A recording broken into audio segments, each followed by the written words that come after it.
Hər kəsə salam. Bugünkü videomuzun qonağı Asus StudioBook.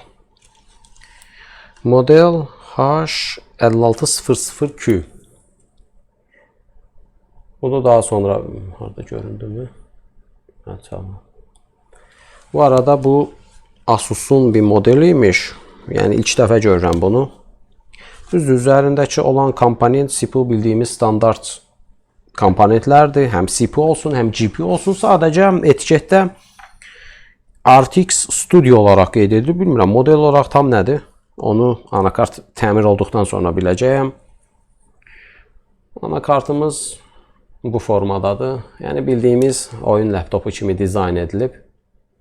Bu arada üzərində AMD səhv etməmsə 7-ci seriya olmalıdır. AMD Ryzen və Nvidia RTX ekran kartı. Bu arada DDR4 tamam, DDR4 RAM slotla təchiz edilib. Bu arada anakartın sadəcə board.v faylı var. O da 1-2 saytda tapa bildim. O da pulludur. Açığı ilkin olaraq, yəni çox nadir hallarda board.v və sxemlərə pul vermişliyim olub. Olmayanda sxem olmadan özümün bildiyi standart metodlar, yəni özümün bildiyi standartlaşdırılmış bir metodum var. Onunla ilerləyəcəyəm. Bununla bağlı həm video kursumda olsun, istər YouTube üzərində videolarımda olsun, daim məlumat vermişəm. Yəni hansı metodla istifadə etmək lazımdır. Bilmədiyimiz komponentləri təyin edirik. Standby VRM olsun, GPU, CPU, faz VRM olsun. Fərqli, yəni VRM'lərin PDF-lərini indirib oradan kontrollerlərdə araşdıra bilərik. Əgər sxem tapılmırsa ümumiyyətlə bu yöntəmdir. Sxem varsa, hər hansı saytda pullu da olsa alıb, onun üzərindən hərəkət etməyimiz lazımdır. Bu arada anakartda maraqlı bir reaksiya var. Anakartı deməli dünən, bugünkü gündə artıq yəni hardasa ortalama 5-6 saat zamanım alıb. Təbii ki, bu müəyyən bir aralıqlarda ümumi yuvarlaqlaşdırır deyirəm bu zamanı, diaqnostika zamanını. Anakartda bir qısa qapanma var. Anakart start almaq istəyir. Asus bir anakart olduğuna görə avtostart almaq istəyir. Bilmirəm, amma bəlkə mən bildiyim qədərilə avtostart alması lazımdır. Yəni sanki bir start alıb dayanır. Çünki müəyyən bir fazlar aktiv olur. Bu arada bu modelde 2 ədəd, burada 2 ədəd Type-C-dən istifadə ediblər və hər iki Type-C ayrıcalıqda bir şarj xüsusiyyətini daşıyır. Ayrıca bir kontroller var ümumi olaraq və bir də PD kontrollerimiz var. Burada görünürmü? Fokuslayaq. Tamam. Bu da bizim birinci və ikinci Type-C girişlərimiz.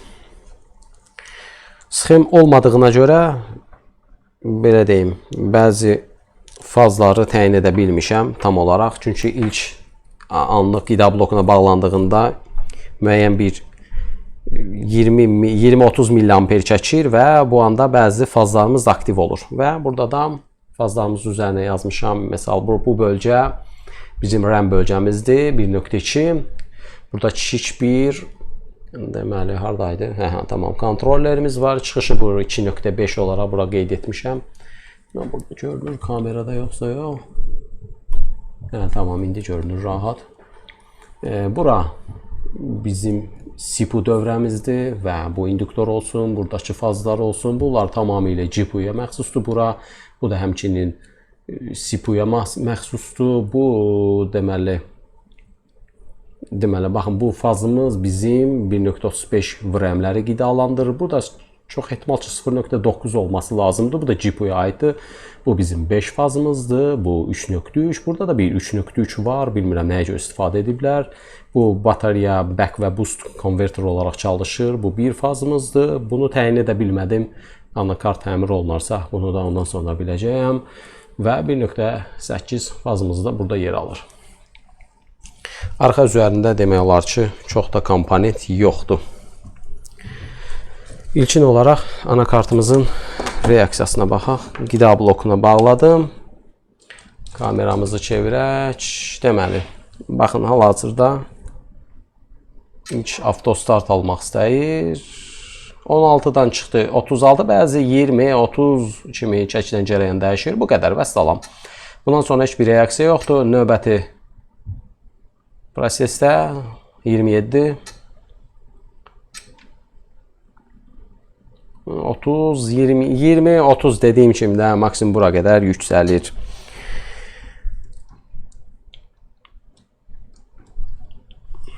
Və bu çox az bir zamandır bu. Və bu zaman aralığında mən multimetr ilə təbii ki tam təyin etmək olmur. Bəzi fazları təyin etmək olur. Misal 5 ilə 3-ü təyin etmək olur. Ancaq 1.2 və 2.5-i təyin etmək olmur. Çünki zaman çox az olur. Çünki 3 və 5 fazı, yəni standby fazından sonra bunlar gəldiyinə görə bu zaman aralığı burada daha çox qısalır. Ona görə də multimetr yox, asiloqrafla bunu təyin etmək olur. Demək olar ki, tamamında asiloqrafla təyin edə bilmişəm. Anakartda bir qısa qapanma var və bu qısa qapanma DC to DC interfeys dövrəsindən başlayır. DC to DC interfeys bölməsi ilə də bağlı yenə də hər bir videolarımda, ümumiyyətlə hər hansı bir təmirdə bəhs etdiyim zaman onunla bağlı mütləq şəkildə mənim bir videom var. Konvert MOSFET-ləri dediyimiz, bəzilərində artıq tam paket halında bir kontroller olur və onların içi girişi, içi çıxışı olur. Sadəcə MOSFET yerinə, əslində daxilində də bu kontrollerin MOSFET var, sadəcə artıq paketlənmiş formadadır. Yenə də enable siqnal var, giriş siqnal var və daha sonra startdan sonra bu fazlar açılır, aktiv olur, anakartın digər bölgələrinə paylanılır. İlkin olaraq nə edək? Ümumiyyətlə bir faz, ümumi fazların müqamət dəyərlərinə baxaq. Dediyim kimi, problemi aşkarlamışam, ondan sonra getməmişəm. Bu videoda əslində davam edəcəyəm. Sadəcə istədim bunu da sizinlə paylaşım. Sxem olmadan necə bu tip problemi həll edə bilərik. Deməli, başlayaq ilk öncə 3.3 fazımızdan.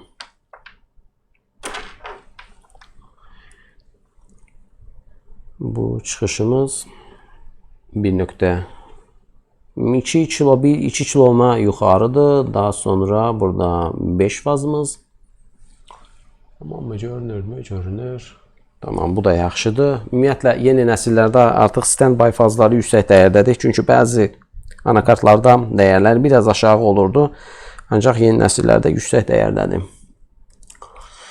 Bu kontroller back və boost konverter olaraq təyin etdiyim bu model olaraq araşdırıb tapdığımda bilməm tam olaraq nəyə xidmət edir. Bəlkə də bu elə Type-C ilə əlaqəli bir şeydir. Bunun dəyəri normaldır. Gəldik burada VRAM və VRAM. Bu da 52 ohm ideal dəyərdir və bunu da bilmədim tam olaraq nədir. Bu da GPU-ya bənzəyir əslində mənim zənnimcə. 19.3 budur da bu kimi fazlar ümumiyyətlə normal görünür. Buradakı 3.3 bu da yüksək dəyər olacaq. Normaldır. Deməli daha sonra 1.2 DRAM. Bu ohm cinsindən də normaldır. Bunun ohm göstərmə səbəbi çünki CPU-ya da bağlılığı var. Ona görə dəyər aşağıdır. Və burada deməli, baxın burada bizim APL 5930G kontrollerimiz var və bu da onun çıxışı. Bu isə yüksək dəyər olacaq. 2.5 VPP voltajı, elə deyilmi? VPP olması lazımdır. 2.5 deməli bu giriş fazıdır. Bu arada girişdə bir problem yoxdur. Tamam, bu bizim şönt müqaviməti. Bu arada öncəliklə bunu başqa bir yerdə bilmirəm, baxdırıblar yoxsa yox.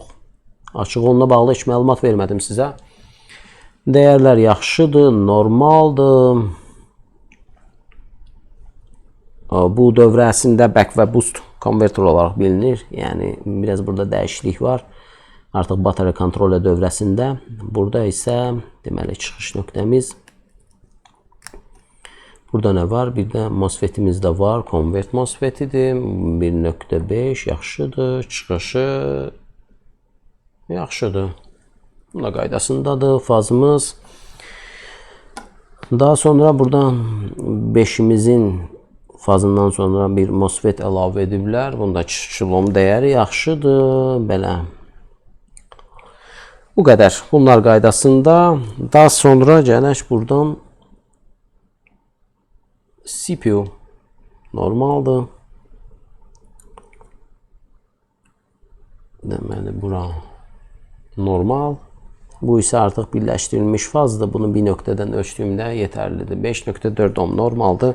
GPU daha aşağı olacaq. Buradakı nöqtəni ölçməyim kifayətdir. Bu da qaydasında belə. 1, 2, 3, 4, 5, 6 ədəd faz. Deməli 6 faz. GPU 4 faz ana faz olaraq bilinir. Core. Bu isə digər bölmələr üçün təyin edilir. İstifadə edilir daha doğrusu. Belə digər üzdə hər hansı bir induktorumuz yoxdur. İndi isə edəcəyim proses nədir? Bu zaman dilimində, şiş bir zaman dilimindəki aktiv olan fazlar. Bu arada bu modeldə yaxşı standby-a bir yönələk.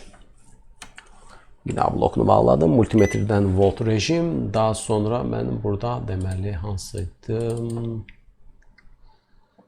Baxaq görək. Aha, tamam. Bu bizim istifadə edilən standby VRM kontroller 2N. Bu isə RT8249C. Bu kontrollerdə maraqlı bir nüans tapdım. Belə ki, bu kontrollerin LDOS-u daim aktivdir. Burada da qeyd edilib always on'dur, yəni daim aktiv olur. Daha sonra startdan sonra Enable 1 və Enable 2 kanallarını aktiv edir. Ancaq burada LDO 5-i hər zaman biz belə deyim qida bloku bağlandığı zaman logic 1 dəyərində olduğunu bilirdik. Ancaq burada elə deyil. Burada biraz fərqlidir. İndi isə buna baxaq. Deməli, baxın burada pədlər əlavə ediblər. Bu yaxşı aldı. 1, 2, 3. Bu bizim bu enable pədləridir. Bu arada. Deməli, bu bizim LDO 3-ə bağlıdır. LDO 5-ə bağlıdır. Bu da giriş və ana voltajıdır. LDO 3-ə baxırıq. Qida blokunu aktiv etdim. LDO 3 aktivdir və daim aktiv qalır. İndi isə tamam bu LDO buydu. Elə deyilmi? Deməli 5, 5, 15, 12, 13. Orada da 13. Bəli, budur. İndi buna baxaq. LDO aktiv oldu və LDO bağlandı. Yəni anakartda qısa qapanma olduğuna görə əslində bu reaksiya bildirir. Burada isə ana giriş voltajımız qaydasındadır. Bu arada burada 8 voltajımız görmə səbəbimiz əslində bu anakartlarda dediyim kimi back və boost converter olaraq istifadə edilir. Yəni bəzi yerlərdə giriş ana voltajından, bəzi yerlərdə isə batarya charger dövrəsinin back və boost converter dövrəsi var. Ondan istifadə edilir. Yəni burada gördüyümüz voltaj sizi yanıltmasın. Bu normal bir dəyərdir. 8.4 olaraq bildiyimiz voltaj. Belə, bura qədər hər bir şey qaydasında. İndi isə blokunu bağlayayım. İndi isə keçək asilografa. Asiloqraf üzərindən asiloqrafımı aktiv edim. Asiloqraf üzərindən artıq bunları bağlayaq. Pinləri bilirəm çünki asiloqraf üzərindən təyin edəcəyik ki, görək. Bu fazlar necədir? Qaydasındadır yoxsa yox? Yəni bu tip problemlərdə ilk öncə məlumatlandırım. Bu tip problemlərə, yəni belə deyək də, baxın bu tip hətta buna bənzər bir başqa videomda olması lazımdır, səhv etmirəmsə. Baxın bu tip problemlərdə ilk öncə edəcəyimiz proses nədir? Ümumi olaraq əsas fazların müqavimətini ölçməyimiz lazımdır. Hər hansı bir fazda bir qısa qapanma olarsa 3, 5. Bu əsasən CPU, GPU deyil də. Baxın, bu reaksiyalar, baxın, bu tip reaksiyalar əsasən daha yüksək bir voltaj, daha aktiv, daha çox yük çəkən bir fazlarda problem olduğunda buna bənzər bir reaksiya çıxır. 3.3-də, 5-də, 1.8-də, 1.2-də. Çünki bunlar daha öncə bir aktiv olan gərginliklərdir. CPU və GPU-nu hər zaman sonraya saxlayın. Yəni birbaşa bunları götürüb hər hansı bir çip isitmək olsun, hər hansı bir müdaxilə olsun. Bu arada BIOS EEPROM-umuzun proqram təminatını dəyişdirmişəm. Hər ehtimalı qarşıya yazıram təbii ki bunu. Çünki fikrimdə olan ehtimalları pas etməyim lazımdır. Bu arada EEPROM-umuz da hətta oxunur. Asiloqrafla da onu göstərəcəyəm. Multikontrolleri yenidən proqramlamağa ehtiyac yoxdur. Çünki ana BIOS-un daxilindəki olan bir blok multikontrollerə də yazılır. Yəni iç qida bloku, yəni bu içi boş olduğu zaman qida bloku bağlandığında ana BIOS üzərində multikontroller proqram təminatını yeniləyir. Yəni multikontrollerlik bir iş yoxdur burada. BIOS-da bir problem yoxdur. Fazlarımız gördüyünüz kimi idealdır, qaydasındadır. İndi isə, yəni bura qədər hər şey tamam. İndi isə biz asiloqraf vasitəsilə fazlarımızın aktiv olub olmadığını təyin etməyimiz lazımdır. Əgər bütün fazlar, çünki çəkilən cərəyanda təbii ki, məntiqlə fikirləşdiyimiz zaman CPU, GPU aktiv olmaz. Burada sadəcə aktiv olacaqlarımız 1.8, 1.2, 3, 5, 3 və bu qədər. Başqa yox. Hətta VRAM də aktiv olmur. Çünki artıq VRAM də sonlara doğru olan bir aktiv olan bir gərginlik ki, ona kimi çatmır. Ona kimi bəlkə də bu da aktiv olur da çox anlıq bir zaman artıq siqnal zamanlamaya görə, yəni siqnal zamanlamaya görə keçdiyində artıq bu aktiv olma aralığı həddindən artıq zaman qısalır. Ona görə asiloqrafda da bəzən bu siqnalı tutmaq çox çətin olur. Belə. İndi isə fazlarımızı yoxlayaq. Hardan başlayaq? İlk öncə Standby VRM kontrollerin LDO pininə baxacağım və yenə də multimetrlə təyin etdiyi ki, qaydasındadır. Ancaq yenə də bunları göstərəcəyəm. Enable'larını göstərəcəyəm bu arada. Enable birinci kanal, ikinci kanal, daha sonra fazlarımıza baxacaq. Sırasıyla gedirik. Başlayaq. İlk öncə Standby VRM hardadır? Belə. İlk öncə deməli LDO-muza yenə baxacağam. Deməli 5 voltaj olaraq təyin etmişəm. Yaxşı, burada biraz dəyişiklik edim asiloqrafımızda. Bu arada kursorda aktiv etmişəm. Görəcəyim gərginlik 5 voltajdır. Və qida blokunu aktiv edəcəyəm və bunun üzərinə addım-addım ilerləyək.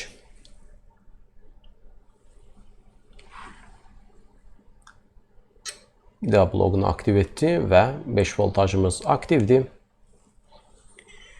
Daha sonra LDO-muza baxmışdıq. Yenə də LDO-3-ə də baxa bilərik.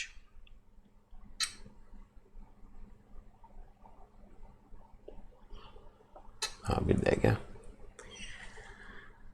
Anakart, tamam, deşarj oldu. Bu LDO3'tür. Qaydasındadır. Deməli 6-cı ayaq bizim Enable kanalımızdır. Fərq etməz 1-2, hər ikisini yoxlayıram. Kanallarımızın aktiv olması qaydasındadır. Bu arada 3.3'tür. Kanallarımızın aktiv olması üçün təyin olunan gərginlik. Yenidən qida blokunu aktiv edirəm və bu da qaydasındadır. Bu arada LDO daim aktiv idi. Bunu unutmuşam. Baxın, bu halda LDO daim aktivdir. Lakin LDO 5 aktiv deyil. Ancaq belə bir test etmişdim mən. Deməli, hansı kanalaydı bir dəqiqə. Baxın buna. 6-cı. Tamam. Enable. İkinci kanal. İkinci kanalımız 3.3'tür. Deməli, mən 3 fazı aktiv etdiyim zaman 3 fazını enable kənardan bir manual 3.3 verdiyim zaman LDO-muzda daim aktiv vəziyyətdə qalırdı. İndi isə çıxış fazlarına baxarıq.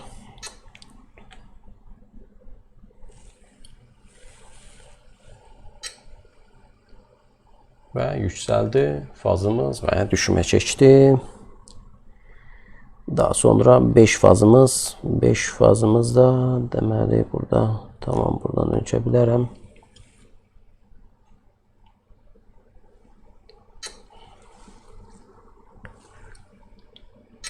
Aktiv oldu. və 5 fazımız da idealdır. Baxın, burada hər hansı bir anormallıq yoxdur. Daha sonra bu 3 gərginliyimiz əslində aktiv qalırdı, səhv etmirəmsə. Tamam, bu aktivdir. Bunda bir düşüm yoxdur, bu daim aktivdir. Bu bəlkə də bizim multikontrollerlə bağlıdır, bəlkə ola bilər. Tam bilmirəm. LDO da multikontroller üçüncü qidalandırır, ancaq buradakı sxem olmadığına görə bunu təyin edə bilmirəm. Daha sonra bu arada bu fazda ostilloqrafa baxdığımız zaman burada dəyişən bir gərginlik görməyimiz lazımdır. Yəni PWM siqnalları və bu normaldır.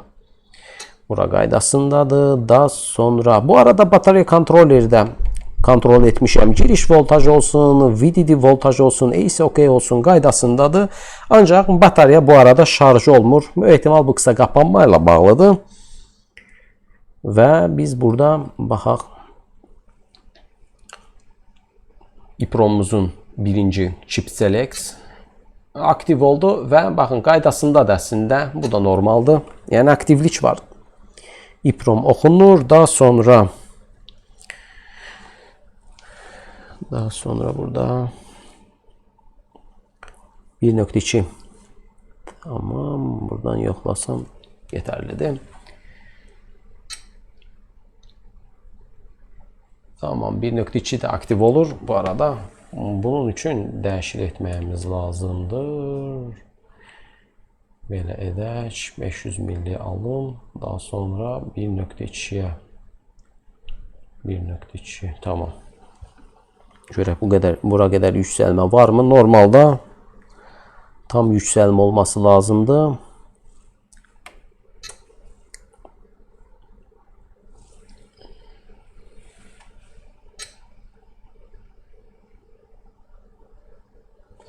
Burada zaman məsələsi də var. Artıq dediyim kimi burada zaman dilimi çox az olduğuna görə tam ideal siqnalı tutmaya bilərik burada.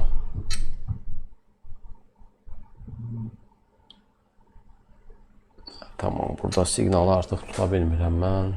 Biraz zamanı daha da azaldım.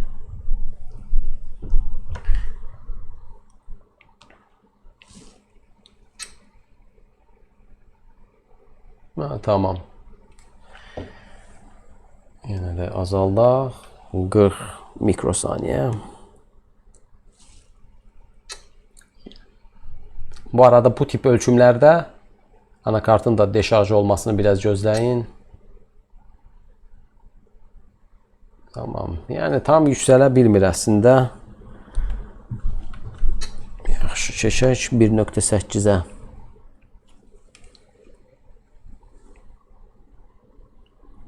Deməli 1.8 buradadır və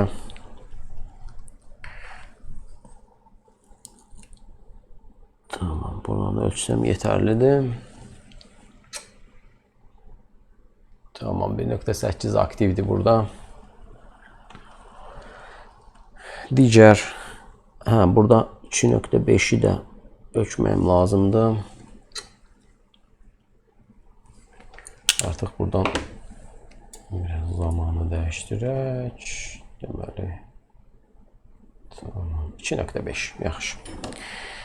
İndi isə bunu ölçək. Bu arada CPU GPU-nu ölçmürəm, onsuz ki bu şəkilən cərəyanda heç bir yüksəliş ola bilməz. Ölçdük və. Aha, tamam, yüksəlir əslində, yüksəliş var. Sadəcə dediyim kimi bunun çox az yüksəlmə səbəbi siqnal zamanlamaya görə bizim 1.2 fazımız, 2.5'imiz, yəni baxın bunlar daha sonra çıxır. Ona görə burada fərq var. Bu arada digər fazlarda təyin edə bilmədiyim bu VRAM-dir, bu arada qeyd etməmişəm. VRAM-də yəni yüksəliş yoxdur. Yəni bu baxaq, bəlkə çox güclü, bəlkə az ehtimalla kiçik bir yüksəliş olsun.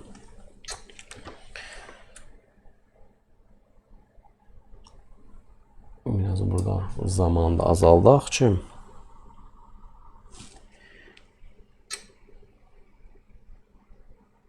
yoxdur. Bu burada yüksəliş əslində ola bilməz. Yenə də hər ehtimala qarşı. Tamam. Bura kimi qaydasında nə ölçmədik? Yenə baxın bir kontrol edim. Deməli L-dolar ölçdük. 3-5 fazımız aktivdir. Bura qədər hər bir şey qaydasındadır. İndi isə anakartdakı qısa qapanma olan dövrəmizə baxaq. Görək nəyə görə bu qısa qapanmadadır bu anakart. Yəni daha doğrusu bu anakartdakı bu reaksiya nədən qaynaqlıdır? Tam olaraq nə proses baş verir ki, çəkilən cərəyan çox azdır və anakart tam start almır. İndi isə ölçəcəyim yer DC to DC interfeys dövrəsi olacaq. Baxın, buradakı bizim kontrollerimiz köhnə modellərdə bu prosesi MOSFET ilə edirdilər. Yəni baxın, buna bənzər, hətta burada da istifadə edilib. 5 fazımızda, 5 fazımız hardadır? Aha, buradan. Baxın, bu tip MOSFET-dən istifadə edirdilər. Buradakı deməli 5 voltajımız çıxırdı. 5 VO siqnal olaraq bilinir. Asuslarda VSUS, VS, VA kimi, yəni fərqli adlarda istifadə edilə bilir.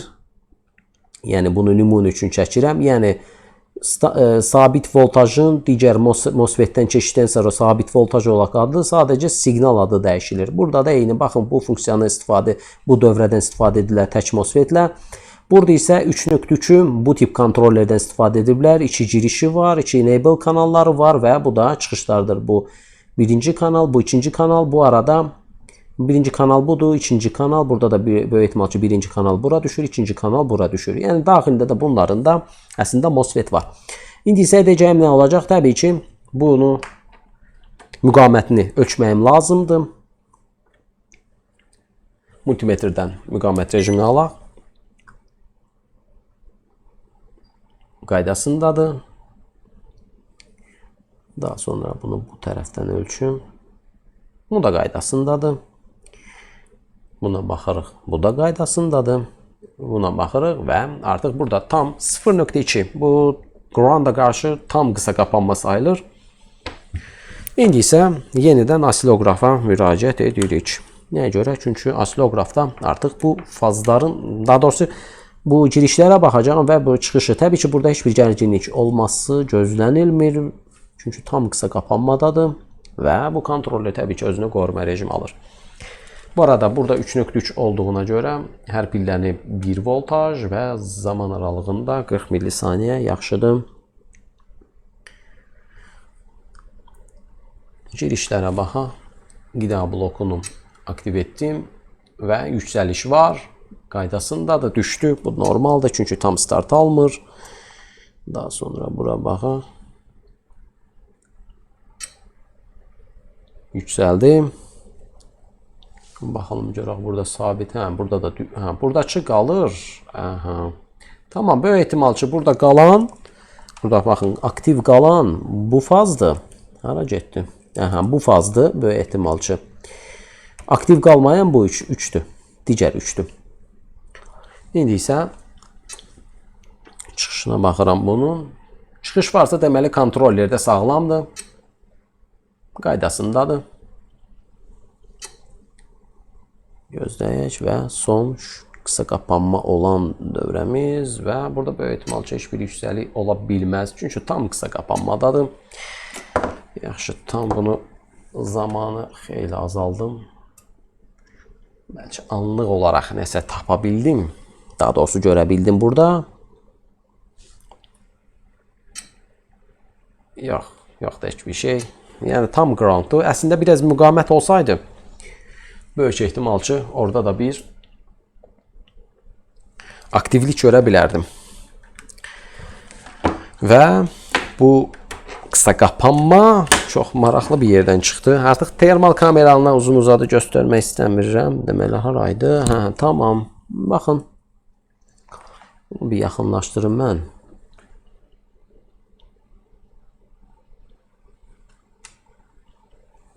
Bir dəqiqə.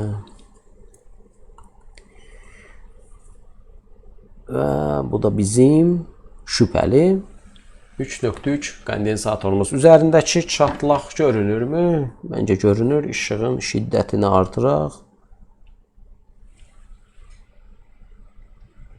Tamam, qaydasındadır. Və bu da bizim üzərinə baxın. Belə baxdığımızda məncə daha yaxşı görünür. Bir fokuslayım kameramızı və budur. Bizim şüphəli anakartımızı bu hala salan bu kondensatorumuz. İndi isə bu kondensatoru anakartdan ayırım. Və baxın bu tip problemlərdə gördüyünüz kimi səbirli olmaq lazımdır. Birbaşa hər hansı bir kontrolleri dəyişməyimizə ehtiyac yoxdur.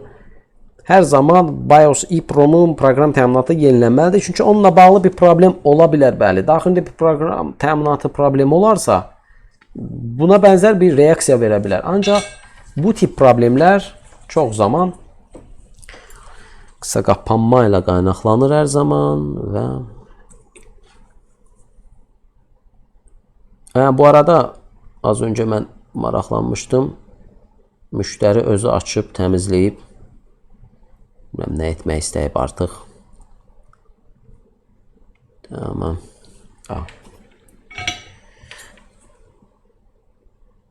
Yolumuz birləşdi. Bu arada bu tip yerlərdə bu yolları boş qoymuram. Yəni yerində kondensatoru əvəzləyirəm. Müqavimət rejimdədirmi? Tamam. Digər probumuz və tamam. Bazar rejimi alaq, daha rahat şəkildə təyin edə bilim. Tamam.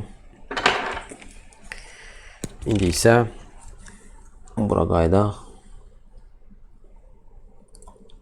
Hara getdi bu? Tamam. Kameramızda fokuslayın.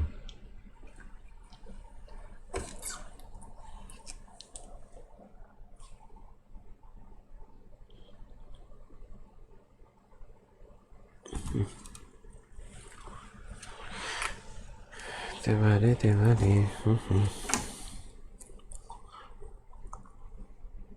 Və çıxışa baxaq.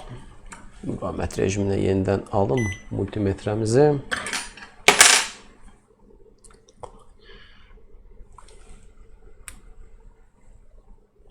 Dəyərimiz artıq 1.8 kilo. Normalda çünki 3.3 kimi fazlarda belə yüksək dəyər olması lazımdır. Tamam, mən kameranın da yerini dəyişim, reaksiya baxaq. Qida blokunu bağlayım. Dediyim kimi böyük ehtimal ki bu avtostart alması lazımdır. Kameramızı çevirək qida blokuna və qida blokunu aktiv etdik. Bu arada qorumaları aktiv etmişəm və bəli, normaldır artıq. Bu cərəyanda kilitlənmə səbəbi çünki üzərində RAM yoxdur. Normaldır, RAM olması lazımdır. RAM-i bir bağlayaq üzərinə. RAM birini bağlayayım. Şiş soyutmalar əlavə edək. USB testlerimiz.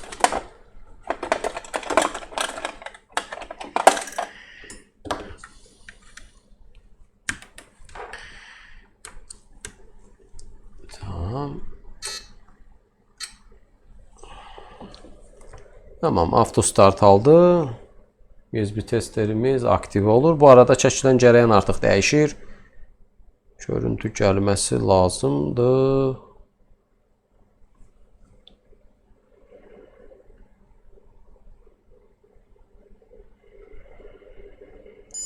Və budur.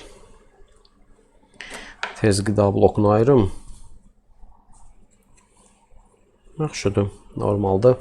Bu arada bu orijinal adapter 12 amperdir. Ona görə bunu qida blokuna qoşanda qoruma rejimi aktiv edirəm ki, anakarta hər hansı bir problem yaşanmasın. Belə bu kondensatoru əvəzləməyim lazımdır. 3.3-dürsə elə 3.3 digər anakartlardan 3.3 fazında olan bir bura kondensatoru mən düşünürəm ki, rahat şəkildə lehimləyə bilərəm. Kondensatorumuzda lehimlədim. Bu arada digər 2 fazı təyin etdim. Bu yeni nəsil RAM olduğuna görə burada 2.2 gərginlik var idi bu fazımızda. Hansı ki demişdim ki VRAM-ə aiddir. Sadəcə gərginliyi 1.35 olaraq mən bilirdim. Baxın bu buradakı 0.9 demişdim. Elə də 0.9 oldu. Digərləri GPU fazı 0.76. Təbii ki bu yükə görə dəyişir. CPU Core üçün 1.3 olaraq gördüm burada. Təbii ki bu da yükə görə dəyişən bir şeydir və burada 2 deməli fazımız vardı. Biri 0.7 buradakı fazımız CPU üçündür. Bu da 0.76. Digərləri isə qaydasındadır. Sadəcə burada bu kontroller bilmirəm. Bunu daha sonra araşdıracağam. Çünki sxemalı olmadığına görə dəqiq bir qərar verə bilmirəm. Deməli, induktorumuzun digər fazında, çünki bu induktorun hər iki fazı birləşik deyil tam olaraq. Çünki aşağıda kontrollerlə bağlıdır. Bunu göstərim. Baxın, burada belə bir dövrədən istifadə ediblər. Bu kontroller, deməli bir dəqiqə bunu fokusunu bərpa edim. Tamam. Bu olması lazım idi. MPS Backward Boost Converter. Tam olaraq kontrolleri analiz etməmişəm, ancaq nə qeyd edib burada? Sinxron Backward Boost Converter, çəkiliş input voltaj var. Neysə, bunu sonra özüm kontrol edərəm və bu arada bu xəbərləşmə ilə çalışan I2C kanalı deyil də, tamam, I2C interfeysə sahib bir kontrollerdir və maraqlıdır. Bu tərəfində 12 voltaj var idi, bu tərəfində 20 voltaj var idi və bu arada bu MOSFETlərimizin də çıxışında artıq 0.84 yox, 20 voltaj var idi. Bilmirəm, bu dövrə tam çalışmırdı mı, belədirdi. Bu üzərində də yenə də dediyim kimi özüm bir eksperiment aparacağam. Bu qədər qaldı. Laptopu tam toplayıb test etməyim lazımdır. Görək hər hansı bir problem yoxdur. Yoxdursa son olaraq videomuzu o formada çəkib yekunlaşdıracağam. Yenə də bu proseslə bağlayım. Yenə də bu proseslərə deyinək. Yəni burada tam olaraq əslində nə proses var idi. Anakarta qısa qapanma var idi. Bu arada sxem olmadığında həqiqətən çox zamanım aldı bu anakartın diaqnostikası. Çünki komponentləri tapmaq çox çətin idi və ən əsası da multimetr deyil. Asiloqrafla daim fərqli ölçümlər dedim. Bu arada bir şeyi ölçməyi unutmuşdum.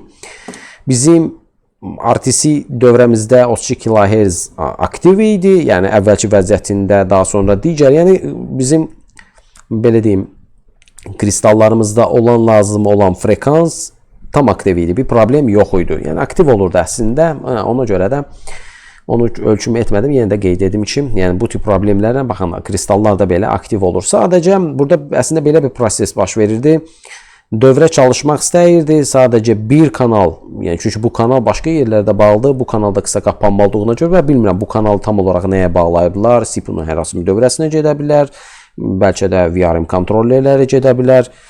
Yəni başqa fərqli yerlərə böyük ehtimal ki, paylanılıb, lakin bir nöqtədə qısa qapanma olarsa, təbii ki, dövrə tamamilə bir-birinə bağlıdır və bu tip problem ola bilər. Yəni, buna bənzər bir reaksiya olarsa, ilkin edəcəyiniz problem müqavimət ölçümüdür və ən əsası asiloqraf hər zaman deyirəm. Yəni, fazları ölçməyimiz lazımdır. İlkin fazlarımız standby fazlarıdır. Daha sonra ilerlədikcə digər fazlara baxıram. Yəni, bu tip problemlərdə əslində çəkilən cərəyana baxaraq bilirəm ki, olsa CPU çalışa bilməz. Çünki əsas ana yükü bunlar götürür. Lakin burada bəzi, misal 1.2-in fazının tam yüksəlişini görmədim. Misal, başqa bir problem olsaydı, bunu şübhəli görərdim. Normalda tam yüksəlməsi lazımdır. Ancaq burada mən nə fikrimdə saxlayıram ki, çünki qrafika baxdığımızda siqnal zamanla müəyyən bir yüksəlişə keçir. Yəni, ilk öncə əsas standby fazı 5, 3, yəni bunlar qaydasından sonra, bunlar keçdikdən sonra buna keçir. Misal, 1.8 hətta öndədir.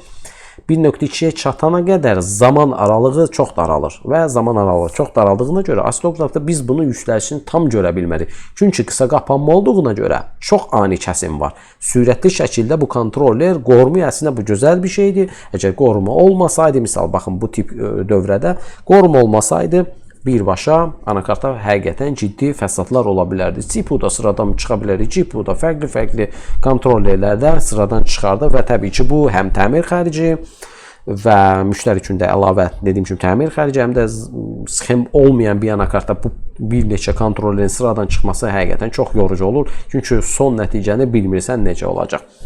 Bu qədər. İndi isə mən laptopu tam toplayım. Tam deyim, yarın bir toplanış eləyək və nəticə baxaq görək ekran kartı falan driveri qaydasındadır yoxsa yox. Çünki məlum məsələdə müdaxilə görülüb. Müştəri özü bu arada dediyim kimi öyrəndim mən. Müştəri özü söküb, bilmirəm, termal pastasına da mən baxmışdım. Biabırçı gündəydi, yəni demək olar ki, pasta falan vurulmamışdı. Sadəcə deyil tozunu təmizləyib. Laptopumuz artıq tam hazırdır. Bu arada mən bütün testləri etmişəm. Bataryamız biraz tam ölü vəziyyətdə idi və batarya da tam ayılıb, normal qaydasındadır, tam full şarjda oldu. Yaxşıdır saxlaması da, çünki müştəri ilə əlaqə saxlandı. Bu qeyd etdik ki, əslində bir müddətdir ki, bu kompüter belə deyim, bu vəziyyətdə idi, yəni təmirsiz vəziyyətdə idi. Başqa bir servis vardı, orada da demişlər ki, anakart ümumiyyətlə sıradan çıxıb. Qurğular bölməsində driverlə bağlı hər hansı bir problemi yoxdur. Ekran kartı qaydasındadır. RTX 3050 Ti-dir. Bu əsasən dizayn üçün bir laptopdur. Bu arada burada maraqlı bir bölməsi də var. Bu çox xoşuma gəldi. Yəni burada əslində bəzi menyulardan əlavə etmək olur. Misal burada səsi artırmaq, çoxaltmaq, burada işıqlandırmanı yüksəltmək, azaltmaq. Bu arada ekran 4K OLED bir ekrandır. Asus'un ilk, yəni mən təmir edəcəyim ilk modellərdən biridir. Bu qədər videomuzu yekunlaşdıra bilərik. Əgər anakartın sxemi yoxdursa, bu yöntəmlə də anakartımızı təmir edə bilərik. Bu qədər. Görüşənədək növbəti videomuzda sağ olun.